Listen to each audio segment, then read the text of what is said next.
Question number 11. The large hand of a big clock is 35 centimeter long. How many centimeter does its tip move in 9 minutes? तो sir ये clock का सम है, तो अपने यहाँ circle बना लेते हैं और अपने को पता है यहाँ 12 रहता है, फिर 1 2 3 4 5 देन 6 7 8 9 10 11। तो sir the large hand of a big clock, इसमें दो ठो रहता है, एक बड़ा रहता है और एक छोटा सुआ रहता है, दो ठो इसमें सुआ रहता है। तो a large hand of a big clock is 35 centimetre long. तो ये जो बड़ा वाला जो इसका हाथ है ये 35 सेंटीमीटर है। How many centimetre does its tip move? इसका ये जो टिप है ये कितना सेंटीमीटर मूव करेगा इन 9 मिनट्स। टोटल इसमें अपने पास 60 मिनट होता है, तो यदि वो यहाँ से घूम के वापिस यहाँ पहुंचेगा तो 60 मिनट। सर 60 मिनट्स में ये जो हैंड है ये कितना कवर करेगा एंगल? सर यहाँ से यदि वो स्टार्ट करता है तो 60 मिनट में घूमते हुए वापिस यहाँ पहुंचेगा, मतलब 360 डिग्री एंगल कवर करेगा। और 360 डिग्री जो है is equal to 2 pi radians. इसका मतलब सर 60 मिनट्स में ये 2 पाई रेडियंस कवर करेगा। तो 9 मिनट्स में कितना करेगा? यूनिटरी मेथड का डायरेक्ट रिलेशन 2 पाई इंटू 9/60, 3 3 जा 3 2 जा 0 2 10 जा, तो सर 3 पाई बाई 10। तो ये आ गया एंगल जो 9 मिनट्स में ये लार्ज हैंड कवर करेगा, इतना रेडियंस। अब सर यदि हम लोग सर्कल के फॉर्म में बनाएं तो ये समझ लीजिए यहाँ से यहाँ तक आया है। The central angle in radians 3 pi by 10, the radius r is equal to 35 centimeter which is given. अपने को ये चाहिए लेंथ ऑफ द आर्क, तो s is equal to r theta, s is equal to radius है 35 into theta which is to be taken in radians is 3 pi by 10. Now 5 7s are 5 2s are, so s is equal to 7 into 3 by 2 into pi का value will be taken as 22 by 7, ये 7 7 cancel, 2 11s are, so this is 33 centimeter. So the large hand of a big clock will move 33 centimeter. तो ये length of the arc कितना हो गया sir? 33 centimeter. Okay, moving to the next sum, question number 12. Find the angle in radians between the hands of a clock at 7:20. Sir ये भी clock का सम है, तो अपने यहाँ क्लॉक बना लेते हैं। एक सर्किल, इसके अंदर में 12 1 2 3 4 5 6 7 8 9 10 11, 7:20 पहले अपने इसमें बना देते हैं। तो छोटा हाथ इधर आएगा ऐसे, 7 से थोड़ा सा आगे रहेगा, ठीक है ना, 7 पे नहीं रहेगा, 7 से थोड़ा आगे, और 20 के लिए हम लोग यहाँ पे ले आते हैं। सो ये हो गया अपना 7:20। Find the angle in radians, angle तो निकालना है लेकिन रेडियंस में निकालना है। Between the hands, between the hands मतलब मेरे को ये वाला एंगल चाहिए, between the hands of a clock at 7:20 PM। Now the thing is, इसके अंदर में अपने जो भी कैलकुलेशन करेंगे वो यहाँ से करेंगे। मतलब पहले हम लोग यहाँ से लेके 7 के थोड़ा सा ये जो आगे है ये स्मॉल हैंड का पहले एंगल निकालेंगे, फिर 12 से ही लेके ये बड़ा वाला हैंड का एंगल निकालेंगे। इस पूरे एंगल में से इस एंगल को हम लोग माइनस करेंगे। तो सर ये जो डायग्राम है ये अपना 2 पार्ट में टूट जाएगा। देखो हम अब छोटा छोटा घड़ी बना रहे हैं, यहाँ पे 7 है और यहाँ पे 12 है, तो ये 12 से 7 से थोड़ा सा आगे ये वाला एंगल पहले हम लोग कैलकुलेट करेंगे, और ये हम लोग का है आर हैंड। आर हैंड का हम लोग ये वाला एंगल को निकालेंगे। अच्छा, ये जो आर वाला हैंड होता है ये पूरा जब घूमता है, मतलब 12 आवर्स जब पूरा घूमता है, तो 12 आवर्स में it covers a distance of 360 degree, it covers an angle of 360 degree. जब ये यहाँ से स्टार्ट होगा तो 1 2 3 4 5 6 7 8 9 10 11 12 घंटे में ये घूम के वापस इसके पास जाएगा, और 12 घंटे में कितना सेंट्रल एंगल कवर करेगा सर? 360 डिग्री का। तो अभी घड़ी में कितना बजा है सर? अभी घड़ी में ये जो आर हैंड है ये 7 से थोड़ा आगे, मतलब 7:20, तो 7 hours 20 minutes को हम लोग पूरा आवर्स में कन्वर्ट करेंगे। सो this is 7 whole 1/3 hours, 7 3 are 21, 22/3 hours। तो ये आर वाला हैंड जो है वो इतना आवर्स कवर कर चुका है। टोटल 12 आवर कवर करने से is equal to 360 degree 360 degree. लेकिन सर यहाँ पर 22/3 आवर्स है, तो इसके लिए हो जाएगा 360 इंटू 22/3 बाई 12 यानी 1/12। 12 3 जा 36 10 जा, तो सर ये कितना आएगा 220 डिग्रीज आ जाएगा। मतलब सर ये जो एंगल मेरा यहाँ पर है ये 220 डिग्री है 12 से। नाउ यदि इसी में अब हम छोटा दूसरा डायग्राम बनाए इसके लिए मिनट वाला हैंड के लिए, तो यहाँ 12 है और यहाँ 4 है। ये मिनट वाला हैंड यहाँ है और 12 यहाँ है, तो ये एंगल मेरे को चाहिए। अब ये जो मिनट वाला हैंड होता है ना, ये पूरा 12 तक घूम के जाएगा, मतलब 60 मिनट्स। 60 मिनट्स में ये 360 डिग्री कवर करता है। सर 60 मिनट्स में ये कवर करता है 360 डिग्री, तो 20 मिनट्स में कितना कवर करेगा? 360 इंटू 20/3 60 यानी 1/3 ऑफ 360 विल बी 120 डिग्री। मतलब सर ये एंगल मेरा आ रहा है 120, तो ये पूरा जो है ये पूरा 220 है।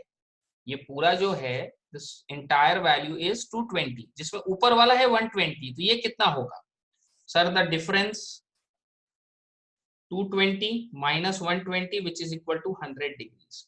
तो क्वेश्चन में अपने को यही पूछा था between the hands of a clock, तो between the hands of a clock sir कितना डिग्री अपना आ रहा है? अपना 100 डिग्री आ रहा है। बट क्वेश्चन में क्या पूछा? रेडियंस में चाहिए अपने को। तो अब हम लोग इस 100 डिग्री को रेडियंस में कन्वर्ट कर देंगे। 180 डिग्री का होता है सर पाई रेडियंस, तो 100 डिग्री का सर कितना होगा? Pi into 100 by 180, so this is 5 pi by 9, 5 pi by 9 radians, and this will be your answer. Moving to the next sum, question number 13. Question number 13 में the wheel of a motor is rotating at 1200 rpm. Sir 1200 तो ठीक है, ये rpm क्या होता है? RPM को हम लोग बोलते हैं revolutions per minute. RPM, R for revolution, P for per और M for minutes. So this is 1200 RPM if the radius of the wheel is 35 centimeter. तो सर यहाँ पर व्हील के बारे में बात हो रहा है जिसका रेडियस अपने को दिया हुआ है 35 centimetre. The wheel of a motor is rotating, तो स्पीड दिया है sir, the speed is 1200 rpm if the radius of the wheel is 35 centimeter. What linear distance does a point of its rim traverse in 30 seconds? linear distance मतलब ये चक्का तो जमीन पे ही चलेगा, तो मान लीजिए 30 सेकंड में, यहाँ पे बनाते हैं 30 सेकंड में चक्का यहाँ से स्टार्ट हुआ और यहाँ तक आया। सो this is the linear distance. ये चक्का यहाँ पे था, ठीक है ना, ये घूम के वापिस यहाँ पर आया, ये देखिए, ठीक है। तो ये चक्का जो ये यहाँ से यहाँ तक आया, this is the linear distance. Distance linear ये वाला हुआ। तो सर इसको अब हम लोग कैसे निकालेंगे? And this will be very easy. सबसे पहले ये लीनियर डिस्टेंस निकालने के लिए इस व्हील का हम लोग सरकमफरेंस निकालेंगे। So the circumference of the wheel formula होता है sir 2 pi R. 2 pi R ये हम लोग पढ़े हैं क्लास 10 में। Circumference of a circle is 2 pi R, where pi का value is taken as 22/7 and the r is the radius. तो सर 7 5 5 2 10, 220 सेंटीमीटर हो गया इसका सरकमफरेंस। इस व्हील का सरकमफरेंस 220 है, मतलब ये व्हील यदि घूम के एक बार, ये जो चक्का है ये पूरा एक बार जब घूमेगा, ये चक्का पूरा एक बार जब घूमेगा तो ये 220 सेंटीमीटर डिस्टेंस कवर करेगा and that distance is equal to the circumference. ये हम लोग सबको पता है। तो ये चक्का जब एक बार घूमेगा, एक बार जब रोटेट करेगा, तो ये कितना डिस्टेंस कवर करेगा? The distance will be equal to the circumference and circumference is 220। So एक बार यदि ये घूम के रोटेट होके यहाँ आएगा तो ये 220 सेंटीमीटर कवर करेगा। अब यहाँ मेरे को जो स्पीड दिया है ये पर मिनट दिया है और यहाँ सेकेंड्स का बात हो रहा है। तो यदि यहाँ पर हम बोलें कि कितना रिवॉल्यूशंस होगा एक मिनट पे, तो 1200 रिवॉल्यूशंस पर मिनट। 1 मिनट यानी 60 सेकेंड्स। सर 60 सेकेंड्स में ये 1200 बार रिवॉल्व करेगा या रोटेट करेगा, वॉट एवर इट इज। तो 30 सेकेंड्स में ये कितना होगा, क्योंकि यहाँ मेरे को 30 सेकेंड्स के बारे में बोला है। So 1200 into 30/60 which is equal to 600 revolutions. मतलब सर 30 सेकेंड्स में ये चक्का 600 बार घूमेगा। एक बार घूमेगा तो ये इतना डिस्टेंस कवर करेगा। यदि ये चक्का एक बार घूमेगा तो 220 सेंटीमीटर कवर करेगा। यदि ये चक्का 600 बार घूमेगा तो 220 इंटू 600 सेंटीमीटर कवर करेगा। नाउ ये जो सेंटीमीटर है इसको हम लोग हायर यूनिट में ले जाते हैं, क्योंकि यहाँ बड़ा वैल्यूज आ रहा है। तो पहले यदि हम लोग 100 से डिवाइड करेंगे तो ये मीटर में कन्वर्ट हो जाएगा। फिर अपने इसको 1000 से डिवाइड करेंगे तो सर ये किलोमीटर में कन्वर्ट हो जाएगा। 1 2 3 1 2 3। Now this is 1.32 kilometre. एक सिंपल सम था जिसमें इस चैप्टर का कहीं कोई एप्लीकेशन मेरे को दिखाई नहीं दिया। कहीं पर हम लोग रेडियन, डिग्री इस सब के बारे में बात नहीं किए। सो टेकन फॉर ग्रांटेड कि this type of sums may not appear in exams, but ये नॉर्मल एक मेंसुरेशन चैप्टर से भी अपने कर सकते थे। Okay sir, moving to the next sum, question number 14। In a right angle triangle, एक राइट एंगल ट्राइंगल है, बना लो। डायग्राम बनाने में हम लोग तेज हैं, क्वेश्चन पढ़ते ही डायग्राम पकड़ते हैं। In a right angle triangle the difference between two acute angles, एक अक्यूट एंगल ये है और एक अक्यूट एंगल ये है। So the difference between two acute angles is π/18 in radians. तो सर ये जो रेडियन है ना, पहले तो इसको डिग्री में कन्वर्ट कीजिए। तो π/18 रेडियंस को यदि हम डिग्री में कन्वर्ट करना चाहें तो अपने क्या बोलेंगे कि सर पाई रेडियंस का 180 डिग्री होता है। तो π/18 रेडियंस का कितना डिग्री होगा, 180 इंटू π/18/पाई। ऊपर रेडियन नीचे radian cancel, pi cancel, 10 degree. अपने सीधा भी कर सकते थे, कोई दिक्कत नहीं है। आपको यदि फटाफट हो रहा है आप स्ट्रेट डायरेक्ट कर लो, और एल्स आप यूनिटरी मेथड से इस तरीके से पहले इसको डिग्री में कन्वर्ट कर लो। और इनका difference, so let the acute angles be, let the acute angles be x and y and x greater than y, क्योंकि डिफरेंस के बारे में बात किया ना, x को बड़ा लिया y को छोटा लिया, तो इनका डिफरेंस 10 है सर, 10 डिग्री। अब इस राइट एंगल ट्राइंगल में बाबू तीनों एंगल को ऐड करके कितना कितना आएगा सर, तीनों एंगल को ऐड करके, यदि ये x है, ये y और ये 90 है, तीनों को ऐड करके 180 आना चाहिए। x plus Y plus 90 is 180, यानी कि x प्लस वाई का वैल्यू क्या आएगा सर, 90 डिग्री। यहाँ पर x माइनस वाई 10 आया, इसी के नीचे आप लिख लीजिए x plus Y equal to 90। अब इनको साइमल्टेनियसली अपने सॉल्व कर लेंगे। 2x इक्वल टू 100 यानी x इज इक्वल टू 50। तो सर x का वैल्यू 50 आ गया। अब ये x का वैल्यू को यहाँ पे पुट कर देंगे तो y का वैल्यू आ जाएगा सर 40। इसका मतलब sir the value of x is 50 degree and the value of y is 40 degree. Question में बोला था express the angles in degrees, तो डिग्रीज में ही आया और डिग्रीज में आंसर हम लोग ड्रॉप कर देंगे। बहुत सिंपल सा सम था। पहले हम लोग क्या किए, इस रेडियन को डिग्री में कन्वर्ट कर लिए, अननोन अक्यूट एंगल्स को अपने x एंड y ले लिए। तो x प्लस वाई प्लस 90 180 होता है, यानी x प्लस वाई 90 एक इक्वेशन आ गया। दूसरा क्वेश्चन में ही बोला है कि इनका डिफरेंस जिसमें हम लोग x को ग्रेटर लिया y से, इनका डिफरेंस 10 है। साइमल्टेनियसली सॉल्व कर लेंगे, x एंड y का वैल्यू आ जाएगा। Okay sir, moving to the next sum, question number 15। If the angles of a triangle, एक ट्राइंगल है, इसका जो एंगल्स है वो रेशियो में है sir 3:4:5। Find the smallest angle in degrees and the greatest angle in radians. तो सबसे पहले तो सर एंगल्स निकालना होगा। एंगल्स का रेशियो अपने को दिया है 3:4:5। अपने सबसे पहले बोलेंगे let the common ratio be x। So angles are 3x, 4x and 5x. Let the common ratio be x. So the angles are 3x, 4x and 5x.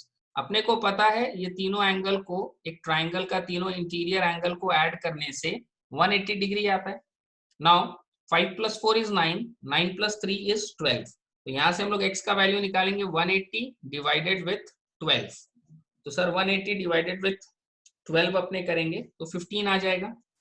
Sir x का वैल्यू आ गया तो 3x मतलब 3 × 15 45, 4x का मतलब 4 × 15 60, 5x का मतलब 5 into 15 75। तो ये तीनों एंगल डिग्रीज में आ गया।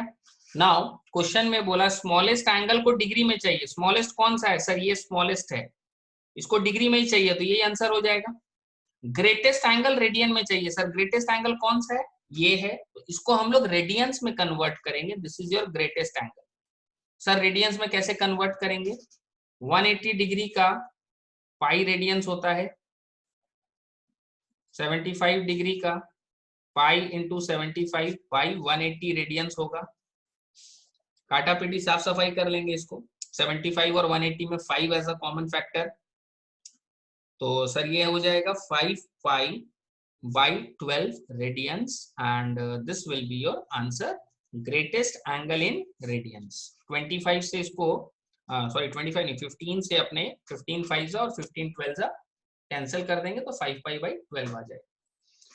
Okay sir, moving to the next sum, question number 16। The angles of a triangle are in AP.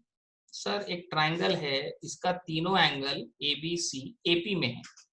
तो सर इसके अंदर में अपने को एपी का कंसेप्ट लगेगा, अरिथमेटिक प्रोग्रेशन का, which we have already studied in class 10।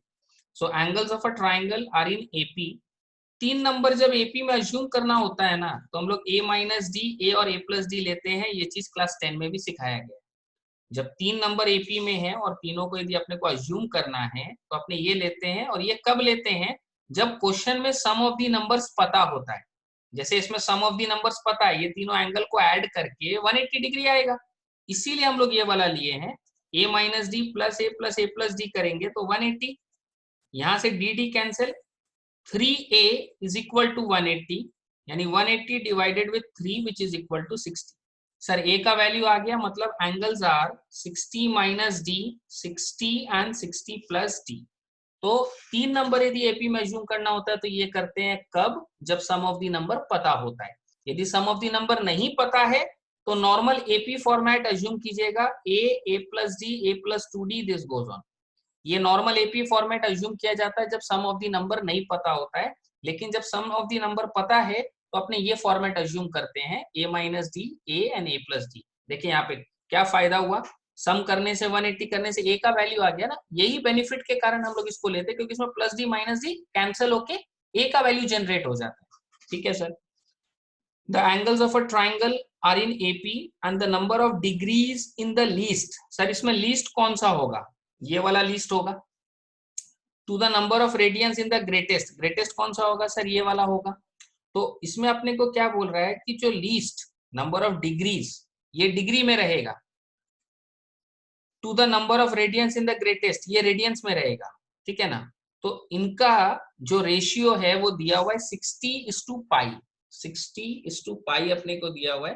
तो sir what we have to do is, हम लोग को जो लीस्ट वाला है वो तो डिग्री में चाहिए, तो ये एज इट इज ले लेंगे। लेकिन इसको मेरे को रेडियंस में कन्वर्ट करना होगा, बिकॉज ये सब अभी डिग्रीज में ही चल रहा है। ठीक है ना। तो 180 डिग्री का सर पाई होता है, तो 60 प्लस डी का pi into 60 plus d by 180, ये इतना रेडियंस होगा। तो सर ग्रेटेस्ट वाला रेडियंस में आ गया, लीस्ट वाला डिग्रीज में। इसका ratio 60 minus d by pi of 60 plus d by 180 is equal to, इसका रेशियो दिया हुआ सर 60/पाई। ना ये पाई इस पाई को नलीफाई कर दिया, ये 180 ऊपर चला जाएगा घूम के, डिनोमिनेटर का डिनोमिनेटर बिकम्स द न्यूमरेटर, घूम के ऊपर जाएगा और अल्टीमेटली वो इधर आ जाएगा। तो 60 minus d is equal to 60/180, 60 plus d. Now ये कैंसिल हो जाएगा, 60 1 जा 60 3 जा, और ये 3 इधर आ जाएगा। 180 minus 3d equal to 60 plus d, 4d is equal to 120, d is equal to 30। Sir अपने को d का वैल्यू मिल गया, और d का वैल्यू मिल गया तो अपने को ये सारा कहानी हो ही गया।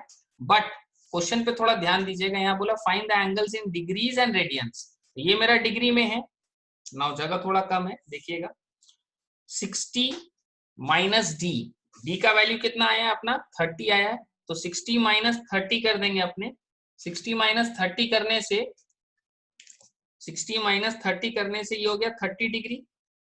देन ये वाला 60 डिग्री है, देन ये वाला 60 प्लस 30 है, तो ये 90 डिग्री हो गया। तो सर ये आंसर डिग्रीज में आ गया। Now the next is in radians. तो रेडियंस में सर अब हम लोग इसको कन्वर्ट कर लेंगे इन तीनों को वेरी इजिली। π/3 हो जाएगा ये, π/6, this is π/3 and this is π/2। ये हम लोग नॉर्मल जितना पढ़े हैं अभी तक इतना अपने को पता है कि अपना पाई का वैल्यू 180 डिग्री होता है। So this will be π/6, 180/6 will be 30, 180/3 will be 60 and 180/2 will be 90. So this is your answer in radians and this is your answer in degrees. Moving to the next sum, question number 17. Taking the moon's distance from earth as 3,60,000 kilometer and the angle subtended by the moon at any point O on the earth as half a degree, estimate the diameter of the moon. Sir थोड़ा सा complicated सम है but diagram बनने के बाद easy लगेगा।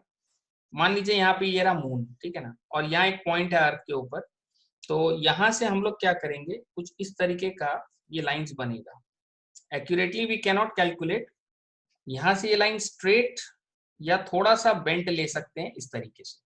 Now ये जो distance r है, यहाँ पर हम लोग ये r को लेंगे 3,60,000, ठीक है ना, एंड एंगल जो अपने को यहाँ बताया वो हाफ डिग्री बताया, तो हाफ डिग्री है। लेकिन सर यहाँ पे तो जो सेंट्रल एंगल हम लोग थीटा लेके चलते हैं, S = r थीटा वाला फॉर्मूला इसमें सेट होगा, तो थीटा जो है वो तो रेडियंस में होना चाहिए। तो अपने क्या बोलेंगे, 180 डिग्री का पाई रेडियंस होता है, तो हाफ डिग्री का कितना होगा, pi into half by 180, so this will be π/360 radians. तो सर सेंट्रल एंगल थीटा भी मेरा आ गया, ये रेडियस r अपने को दिया हुआ है। अब बच्चा लोग झगड़ा करता है, बोलता है सर ये डिस्टेंस थोड़ी है, यहाँ सेंटर से लीजिए। तो ये सब मैनिपुलेटेड, हम क्या बोले, exactly we can not calculate. तो इसी को अपने लेके चल रहे हैं कि यहाँ से यहाँ तक का अर्थ तक का डिस्टेंस है। तो यहाँ फॉर्मूला सर अपने को यूज करना है, S = r theta. Sir S कौन सा है, ये वाला S है, this is the diameter of the moon, जो कि क्वेश्चन में मेरे को पूछा है, estimate the diameter of the moon. तो इसको हम लोग S लिया। नाउ S = r, रेडियस कितना है sir, 3,60,000 into theta which is π/360। तो ये सर S है और 3,60,000 किलोमीटर है, तो ये अपना किलोमीटर में कन्वर्ट हो गया। नाउ ये 0 0 कैंसिल, 36 को इससे उड़ा देंगे, 1000,000। तो सर यहाँ पर पाई का वैल्यू अपने को दिया हुआ है 3.1416, सो दिस मच किलोमीटर। यहाँ पे ये 10,000 आएगा जो इस 1000 से नलीफाई होगा, सो S = 3141.6 kilometre will be your answer. So on a rough basis it is calculated like this. ये डायग्राम बनने के बाद इट इज इजी, अपने को यहाँ पे दिखाई देगा, S = r थीटा का कंसेप्ट हम लोग डेवलप कर सकते हैं। Okay sir, moving to the next sum, question number 18। The perimeter of a certain sector of a circle. तो सर एक सर्कल है, इस सर्कल के अंदर एक सेक्टर बना लीजिए, ये रहा the perimeter of a certain sector of a circle. तो ये रेडियस r है, ये S है, और इसको हम लोग थीटा लेके चलते हैं। पेरीमीटर के बारे में बोला, तो पेरीमीटर के लिए क्या बोला, the perimeter of a certain sector of a circle is equal to the length of the arc. Sir इसका पेरीमीटर क्या होगा, इसका पेरीमीटर होगा r प्लस s, ये रेडियस और ये s, तो ये इसका पेरीमीटर हो गया। The perimeter of a certain sector of a circle is equal to the length of the arc of a semi circle having the same radius. तो यहाँ एक सेमी सर्कल है, इसका जो लेंथ ऑफ द आर्क है, इसका length of the arc क्या होगा, ये हम क्लास 10 के लेवल में मेंसुरेशन चैप्टर में फोड़ के सिखाए थे। एक पूरे सर्कल का 2πr होता है, एक पूरे सर्कल का क्या होता है सर, 2πr। तो सेमी सर्कल का लेंथ ऑफ द आर्क क्या होगा, हाफ ऑफ 2πr, मतलब दिस इज πr। तो क्वेश्चन में बोला है कि this perimeter is equal to πr semi circle having same radius. तो सर यहाँ पर 2r plus s equal to πr आ रहा है अपना इसमें। तो इसके अंदर में इसको एज इट इज एक बार के लिए भी ड्रॉप कर देते हैं। नाउ s का फॉर्मूला मेरा क्या है सर, यहाँ पर यदि इसमें देखें s का फॉर्मूला होता है r थीटा। सो s = अपने को क्या पता है सर, r थीटा होता है। s की जगह यहाँ सब्स्टिट्यूट कर दिए। इन दोनों में यदि अपने r कॉमन ले लें और उस r को यहाँ से कैंसिल कर दे तो कोई तकलीफ, ठीक है सर, कर सकते हैं। तो यहाँ पर अपना ये आ रहा है 2 + theta is equal to pi. Question में बोला पाई का वैल्यू इज टेकन एज 22/7। तो यहाँ से सर थीटा आएगा और ये एक बात ध्यान रखिएगा, थीटा जो अपना आता है, जो सेंट्रल एंगल होता है, वो रेडियंस में होता है। तो यहाँ जो भी वैल्यू आएगा that will be in radians. तो 22 माइनस 14, 6 और 2 8, 8/7 रेडियंस आ रहा है ये सर। ठीक है, क्वेश्चन में पूछा क्या था वो तो देख लेते हैं। Find the angle of the sector in degrees. तो सर थीटा यहाँ तो निकल गया, थीटा जो निकला है वो निकल गया, लेकिन रेडियंस में आया है, ये लोग को डिग्रीज में चाहिए। सो बहुत सिंपल, इस रेडियन को हम लोग डिग्री में कन्वर्ट कर देंगे। Sir pi radians is equivalent to 180 degree. So 8/7 radians is equivalent to 180 into 8/7 by pi. यहाँ पे रेडियंस लिखेंगे, यहाँ भी रेडियंस लिखेंगे, ये दोनों cancel. So this is 180 into 8/7 into, नीचे में क्या है सर, पाई है, पाई का वैल्यू इज टेकन एज 22/7, ये 7/22, ये दोनों 7 7 cancel, this will B 11 and 4। तो सर ये आ रहा है 180 इंटू 4, 180 इंटू 4 कितना होगा सर, 720/11 डिग्री। लेकिन आप लोग को पहले भी हम बताएं इस चैप्टर में कि आंसर ऐसे डिग्री में छोड़ने से नहीं चलेगा। साइंटिफिक कैलकुलेटर में अपने पास में बाई का बटन है, 720/11 करेंगे, कितना आया सर, जो एग्जैक्ट आया उसको साइड कर लो, 65 डिग्री को साइड कर लो। फ्रैक्शनल पोर्शन कितना है सर, 5/11, इसमें इंटू 60 करो, तो ये अपना मिनट्स में कन्वर्ट होगा। 5 इंटू 60 300, तो ये है सर 300/11। इसमें जो एग्जैक्ट आया उसको मिनट्स यहाँ लिख दो, बचा कितना सर, 3/11। अब इसमें इंटू 60 कर दो, ये सेकेंड्स में कन्वर्ट हो जाएगा। 3 इंटू 60 डिवाइड बाई 11 सीधा कर दो, जो आएगा उसको राउंड फिगर में कर दो, 16.36 आ रहा है। तो 16.36 can be rounded off to 16 seconds and this will be your answer. Moving to the next sum, question number 19. This is the last sum for this segment. इसके अंदर में अपने को क्वेश्चन में बोला a sector of a circle of radius r, मतलब एक circle है, इस सर्कल के अंदर एक सेक्टर बनेगा जिसका रेडियस r मीटर्स है, is bounded by an arc AB by 2 radii OA and OB। तो ये OA एंड OB हो गया 2 रेडियाई, और at an angle beta radians, तो ये अंदर वाला जो सेंट्रल एंगल है ये बीटा है। A sector of a circle of radius r meter is bounded by an arc AB and by 2 radii OA and OB at an angle beta radians, given that the perimeter of the sector, ठीक है sir, एक एक करके अब इसको बनाते हैं। अपने को मालूम है इसमें ये S अपने ले लेंगे, this will be S is equal to R beta हो जाएगा, and perimeter of the sector मतलब हो गया R plus R, because this is also R and this is also R, R plus R beta is equal to 18, 2R plus R beta is equal to 18। अच्छा एक चीज और दिया है, and that the area of the sector, area का अपने पास formula है half into R square beta, half into R square beta is 8। तो सर इसके अंदर में अपने को ये रिलेशनशिप भी दिया है, और यहाँ पे मेरे को R बीटा का वैल्यू कैलकुलेट हो रहा है 18 minus 2R, R beta equal to 18 minus 2R। Now this is half into R beta equal to 8. This can be written as like this, half into R beta. Now R beta का value अपने को दिया हुआ है, अपने यहाँ R beta का जो वैल्यू कैलकुलेट करके लाए हैं इसको हम लोग यहाँ सब्स्टिट्यूट कर देंगे, half into R into 18 minus 2R equal to 8. So 18R minus 2R square equal to 16, 2R square minus 18R plus 16 equal to 0, 2 को कॉमन ले लो। तो सर ये मेरा एक क्वाड्रेटिक इक्वेशन आ गया। इस क्वाड्रेटिक इक्वेशन को जब अपने मिडिल टर्म फैक्टराइज करेंगे, इसको जब अपने मिडिल टर्म फैक्टराइज करेंगे तो अपने को R का 2 वैल्यू मिलेगा। सर R कॉमन लेते हैं, R minus 8 minus 1 R minus 8 R minus 8 and R minus 1। Sir R का यहाँ से मेरे को 2 वैल्यू मिल रहा है, if R is equal to, यहाँ से R का 2 वैल्यू है, एक 1 और एक 8, if R is equal to 1, question में मेरे को R और बीटा दोनों पूछा है, calculate the numerical values of R and beta. तो आर तो यदि दो ठो मिला है, अब एक एक करके उसके रेस्पेक्ट में बीटा भी कैलकुलेट करेंगे। If R is equal to 1, यहाँ पे जो रिलेशनशिप है इससे हम लोग बीटा कैलकुलेट कर पाएंगे। तो 1 into beta equal to 18 minus 2 into 1, so beta is equal to 16, ठीक है ना। और ये जो बीटा है ये सेंट्रल एंगल है, मतलब इट इज 16 रेडियंस।